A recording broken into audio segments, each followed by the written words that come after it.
আসসালামু আলাইকুম সবাইকে, আশা করি সবাই ভালো আছেন। প্রথমেই একটা বিষয়ে একটু ক্লিয়ার করে ফেলি, সেটা হচ্ছে যে বাংলাদেশের এই যে সাফ টুর্নামেন্টে তারা খেলবে, নভেম্বর মাসে সাফ চ্যাম্পিয়নশিপ অনুষ্ঠিত হবে, যেটার হোস্ট বাংলাদেশ। এই টুর্নামেন্টের আগে আমরা ওই ফরেন যেই অরিজিন প্লেয়ার্স আছে সেখান থেকে যে আমরা একদম প্রপার একজন সেন্টার ফরওয়ার্ড পেয়ে যাব, সেটার নিশ্চয়তা খুবই কম দেখছি। বেসিক্যালি জায়ান হাকিমের কথা বলা হচ্ছিল, তার ভিসা প্রসেসিং তো না, তার নাগরিকত্ব প্রসেসিং, ফিফার অ্যাপ্রুভাল সেটা নেওয়ার জন্য যে 5টা ভিন্ন ভিন্ন ধাপ পার করে তার অ্যাপ্রুভালটা নিতে হবে, সেই কাজটা বাফুফে শুরু করেছে। তবে এই প্রসেসটা কিন্তু খুব ইজি প্রসেস না, এবং এই প্রসেসটা সময় সাপেক্ষ একটা ব্যাপার।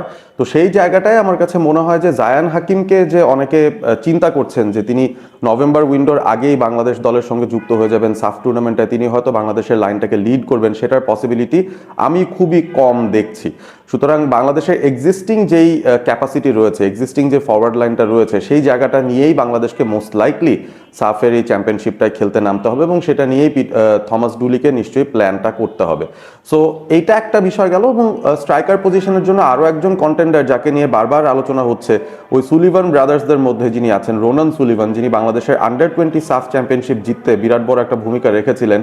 তার আসলে ইনক্লুশনটার সুযোগ কি আছে সেই জায়গাটায় যদি চিন্তা করি, সেখানেও আমার মনে হয় যে তাকে আপাত মুহূর্তে ওই আন্ডার-20 লেভেলেই চিন্তা করা হচ্ছে, এবং আন্ডার-20 টিমটা AFC under-20 Asian cup qualifiers খেলবে, সেইখানে তাকে ইনক্লুড করার জন্য চিন্তা ভাবনা চলছে। যদিও আমি নিশ্চিত নই যে আসলে সেখানেও তিনি ইনক্লুডেড হতে পারবেন কিনা, বাট ওই জায়গাটা থেকেও আমাদের একটা ধারণা পেয়ে যেতে পারি আমরা যে আপাত মুহূর্তে কোনো অরিজিন ফুটবলার বাংলাদেশের ফ্রন্ট লাইনটা হয়তো লিড করতে পারবেন না। তো সেই হিসেবে বাংলাদেশ সোফার যে প্ল্যানটা নিয়ে এগিয়েছে, যে মুরসালিনকেই ফলস নাইন হিসেবে খেলানো কিংবা রাকিবকে ফরওয়ার্ড লাইনে খেলানো, এই বিষয়গুলোতেই হয়তো বাংলাদেশ স্টিক করতে পারে।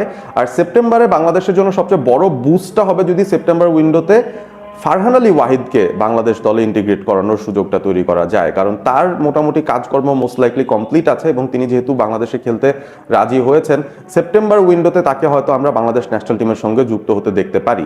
এখন সেপ্টেম্বর উইন্ডোটা কয় দিনের আমরা সেটা যদি চিন্তা করে দেখি, সেখানে সেপ্টেম্বরের 21 থেকে অক্টোবর 6 এই হচ্ছে ইন্টারন্যাশনাল উইন্ডোটা ফিফার। এই উইন্ডোর ভেতরে বাংলাদেশ জাতীয় দল দুটো ভিন্ন অপশনে যেতে পারে ওই সাফের প্রিপারেশনের জন্য।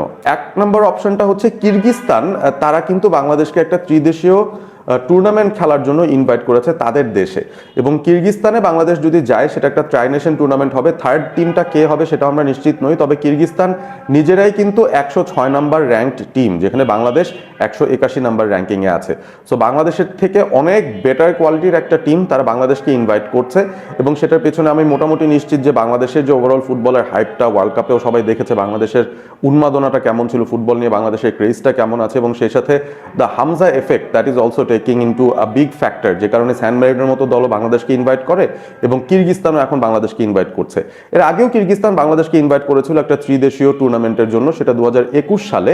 বাংলাদেশ সেই টুর্নামেন্টে যায়, এবং সেখানে প্যালেস্তাইন ছিল থার্ড টিমটা। প্যালেস্তাইন এবং কিরগিজস্তান দুটো দলের সঙ্গে বাংলাদেশ খেলেছিল, সেইবার 2-0 গোলে প্যালেস্তাইনের কাছে হেরেছিল, 4-1 গোলে কিরগিজস্তানের কাছে বাংলাদেশ হেরে এসেছিল। বাট একটা ভ্যালুয়েবল এক্সপিরিয়েন্স বাংলাদেশের প্লেয়াররা কিন্তু সেই টুর্নামেন্টটা থেকে গেইন করে আসতে পেরেছে।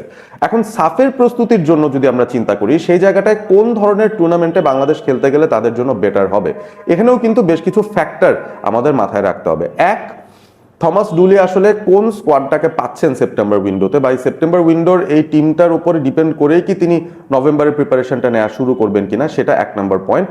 2 নম্বর পয়েন্ট হচ্ছে বাংলাদেশ কোন মোমেন্টাম নিয়ে আসলে সাফ কম্পিটিশনটায় যেতে চায়, একটা উইনিং মোমেন্টাম নিয়ে যেতে চায়, নাকি একটা টাফ অপোনেন্টকে ফেস করে একটা রিয়ালিটি চেকের মাধ্যমে তাদের টিমটাকে ডেভেলপ করতে চায়। এখন দুটো প্রসেসের মধ্যেই প্রোজ অ্যান্ড কনস আছে। আমরা যদি কিরগিজস্তানের ট্রাইনেশন টুর্নামেন্টটা চিন্তা করি, যেখানে বাংলাদেশ যদি যায়, দুটো খুব টপ রেটেড টিমের সঙ্গে বাংলাদেশকে খেলতে হবে, এবং মোস্ট লাইকলি রেজাল্টটা নিজেদের অনুকূলে হয়তো নাও আসতে পারে। এখন সেটা যদি হয়, সেই ক্ষেত্রে বাংলাদেশ সাপোজ দুটো ডিফিট নিয়ে দেশের মাটিতে ফিরে আসলো, এইটা কতটুকু উপকারী হবে, এবং অ্যাওয়ে কন্ডিশন বা কিরগিজস্তানের কন্ডিশনে বাংলাদেশ যদি খেলে, সেই ক্ষেত্রে কি তাদের এই সাফের প্রিপারেশনটা, যেটা ঘরের মাটিতে অনুষ্ঠিত হবে, সেই প্রিপারেশনটা কি ঠিকঠাক মতো হবে কিনা, সেটা একটা প্রশ্ন। সো এই দুটো ফ্যাক্টরকে আমরা যদি কনস দেখলাম, প্রোজটা যদি দেখি, প্রোজটা হচ্ছে যে ডেফিনেটলি একটা টাফার অপোনেন্টের সঙ্গে বাংলাদেশের নতুন একটা চ্যালেঞ্জ হবে, এবং এই স্কোয়াডটাকে মোটামুটি বলা হচ্ছে বাংলাদেশের নতুন একটা গোল্ডেন জেনারেশন, যেখানে ফরেন প্লেয়াররা বা অরিজিন প্লেয়াররাও ডেফিনেটলি আছেন এবং লোকাল প্লেয়াররাও একটা কম্পিটিটিভ নেচারের মাধ্যমে তারা কিন্তু প্রপার ফিট অ্যান্ড রেডি হয়ে নিজেদের সেরাটা দেওয়ার জন্য প্রস্তুত আছেন। সো সেই জায়গা থেকে বাংলাদেশ কতটুকু আসলে ইমপ্রুভ করেছে ওয়ার্ল্ড ফুটবলের লেভেলে, আমরা আসলে কোথায় আছি। স্যান মেরিনোকে যদিও বাংলাদেশ ইউরোপে গিয়ে হারিয়ে এসেছিল, বাট তাদের র্যাঙ্কিং কিন্তু বাংলাদেশের চেয়ে নিচে ছিল। বেটার টিমের সাথে বাংলাদেশ কেমন করতে পারে, মাচ বেটার টিমের সাথে কেমন করতে পারে, সেটা একটা ভালো এক্সপিরিয়েন্স এবং সুযোগ কিন্তু বাংলাদেশের সামনে থাকবে যদি কিরগিজস্তানকে বাংলাদেশ ফেস করতে যায় এবং কিরগিজস্তানের ওই ট্রাই নেশন টুর্নামেন্টটা খেলতে যায়। আরও একটা মজার বিষয় হবে যদি সেখানে বাংলাদেশ সামহাও সাকসেস পায়, ইভেন একটা ড্র যদি বের করে আনতে পারে, একটা ভালো পারফরমেন্স যদি দিতে পারে, সেই ক্ষেত্রে কিন্তু এরকম বাইরের বড় বড় দেশ যারা আছেন, বেটার র্যাঙ্ক টিমস, তারাও কিন্তু আমাদেরকে পরবর্তী উইন্ডোতে ইনভাইট করতে পারবেন। ইন্ডিয়া যেরকম এখন নিউজিল্যান্ডের সঙ্গে খেলছে কিংবা কেনিয়ার সঙ্গে খেলছে, এরকম কিছু বড় বড় নেশনদের সঙ্গে বাংলাদেশের টুর্নামেন্ট খেলার বা ম্যাচ খেলার একটা সুযোগ সামনের ইন্টারন্যাশনাল উইন্ডোগুলোতেও আমরা পেতে পারি। সো ওইটারও একটা ব্র্যান্ডিং বা ওইটারও একটা স্টার্ট করানোর জন্য কিন্তু এই সাইকেলটা, আমার মনে হয় এই সাইকেলে বাংলাদেশে ঢুকে পড়াটা জরুরি। বেটার টিমের সঙ্গেই নিজেদেরকে আসলে মানিয়ে নেওয়াটা আমার মনে হয় খুব পজিটিভ একটা দিক হবে। আর অন্যদিকে আমরা যদি সাফের কথা বলি, সাফ নভেম্বরে বাংলাদেশ আয়োজন করবে, সো সেপ্টেম্বরে সেটা একটা ট্রায়াল রান হতে পারে।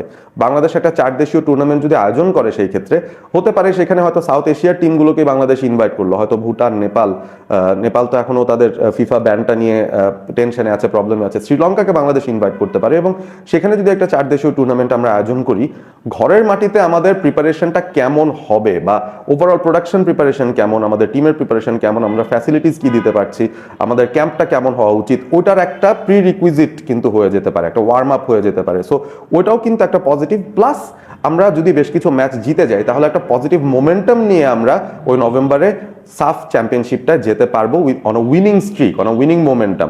এই বিষয়টা আমার কাছে মনে হয় যে ইম্পর্টেন্ট হলেও হতে পারে। সো আপনাদের কাছে এখন আসলে কি মনে হয়, বাংলাদেশের কোনটা চুজ করা উচিত, বাফুফের কোন ডিরেকশনে যাওয়া উচিত? কিরগিজস্তানের ট্রাই নেশন টুর্নামেন্টটা ধরা উচিত, নাকি বাংলাদেশেই ঘরের মাটিতে আমরা একটা 4 দেশীয় টুর্নামেন্ট আয়োজন করে সেখানেই আমাদের প্লেয়ারদের একটা ওয়ার্ম আপ করিয়ে নিলাম, প্লাস আমাদের স্টেডিয়াম কেমন, লজিস্টিক্স কেমন, টুর্নামেন্ট আয়োজনের ব্যাপারে আমাদের প্রিপারেশনটা কেমন, সেটার ব্যাপারেও একটা অন্যরকম ধারণা আমরা হয়তো পেয়ে গেলাম। প্লাস আরও একটা বিষয় যেটা হতে পারে সেটা হচ্ছে, যেহেতু ভিসা জটিলতার ইস্যু থাকবে না, কিরগিজস্তানে যাওয়াটা মানে হচ্ছে বাংলাদেশের একটা লিমিটেড স্কোয়াড নিয়ে যেতে হবে। থমাস ডুলি কিন্তু একটা ওয়াইডার স্কোয়াড নিয়ে কাজ করতে পারবেন এই সেপ্টেম্বর উইন্ডোটাতে, এবং 4 দেশীয় টুর্নামেন্টে তিনি অনেকগুলো ডিফারেন্ট খেলোয়াড়কে অনেক ডিফারেন্ট কম্বিনেশনে খেলিয়ে তিনি আসলে ট্রাই আউট করে দেখতে পারবেন। ম্যাচের সংখ্যাও কিন্তু এখানে ইম্পর্টেন্ট। সাফের আগে কম্পিটিটিভ ম্যাচের সংখ্যা যদি থমাস ডুলিকে বেশি দেওয়া যায়, সেই ক্ষেত্রেও কিন্তু আমার মনে হয় বাংলাদেশের প্রিপারেশনটা সাফের জন্য বেটার হতে পারে। সো আপনারা এখন কমেন্ট করে জানিয়ে দিন আপনাদের কি মতামত, এই দুটো চয়েসের মধ্যে বাংলাদেশের কোন চয়েসটা নেওয়া উচিত, কিরগিজস্তানের ট্রাই নেশন টুর্নামেন্ট নাকি ঘরের মাটিতে 4 দেশীয় টুর্নামেন্ট। সাথে থাকবেন অল স্পোর্ট এবিপির, সাবস্ক্রাইব করবেন চ্যানেলটি।